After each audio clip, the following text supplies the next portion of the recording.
పారాయణ చేశాం. 1వ అధ్యాయం, 7వ అధ్యాయం, అట్లాగే 13వ అధ్యాయం పారాయణ చేయడం జరిగింది. అర్జున విషాద యోగం మొదటి అధ్యాయానికి పేరు.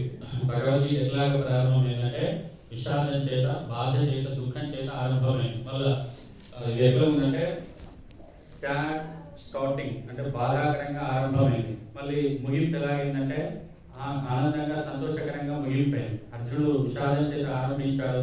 భగవద్గీత అంతా శ్రవణం చేసిన తర్వాత ఆయన సందేహాలు, ఆయన యొక్క అజ్ఞానం అన్నీ కూడా పటాపంచలైపోయినాయి.